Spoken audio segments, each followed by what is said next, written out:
I know that a lot of you guys can't afford a SCUF controller, so in today's video, I'm going to be talking to you guys about 3 accessories you can add to your controllers, as well as my new updated settings.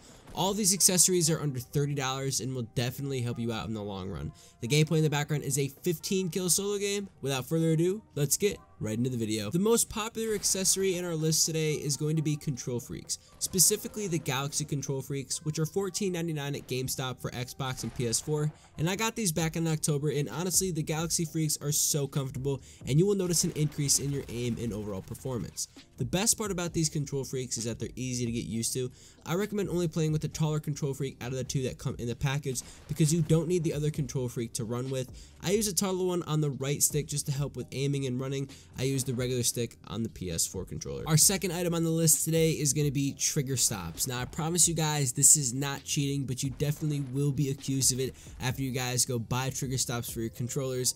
Now, what are trigger stops? Trigger stops are designed to stop the trigger from traveling the whole distance when you pull it, basically making it faster for you to shoot your weapons. Instead of going the full distance, the trigger stops make the triggers go only halfway, and therefore you will be much faster shooting your weapons, and your opponents will be at a major disadvantage.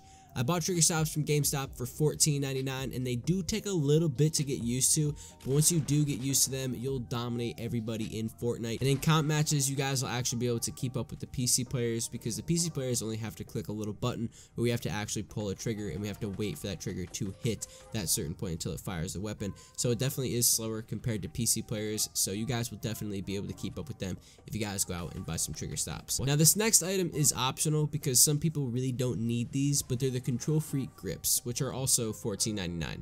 What the Control Freak grips do is keep your hands dry, as well as giving you extra support and grip on your controller.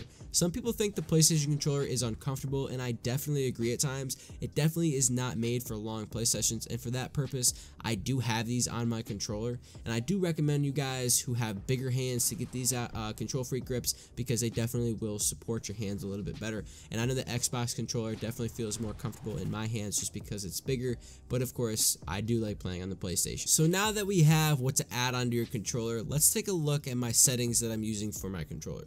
I moved my sensitivity back down from 7575 to 0.7560. I personally recommend playing on a lower sensitivity with a medium to high building sensitivity, because there really is no reason to be playing on an insanely high sensitivity that you can't really control. Now, my ADS sensitivity is 0.45 and my building sensitivity is 1.350. I also use my left stick to edit and confirm. I recommend to everyone, you guys honestly really need to figure out your own sensitivity. I really do recommend my sensitivity, of course, because it really works out for me personally, but everybody has different situations. For example, I play on a monitor, I don't play on a TV, whereas you guys who play on a TV might benefit from a lower or maybe even a higher sensitivity. It really just depends on what you guys are comfortable with. I know that a lot of my friends who play on TVs, they usually use like a medium sensitivity, just because you guys are definitely on a wider screen. I mean, you guys are playing on something that might be 55 inches compared to a monitor, which is 20 or 30 inches, and you don't really have to move your head that much. So it's honestly definitely also an advantage if you guys go out and you guys get a monitor to play on, or a smaller TV for that matter, because you don't have to move your eyes all over the screen. Be sure to use my creator code YTVRebus and hit that subscribe button and turn on post notifications to never miss another video. Be sure to keep out for community posts on my channel, of course. That's my main news source for my channel. That's how I update you guys with everything. And I'll see you guys next video. Peace out.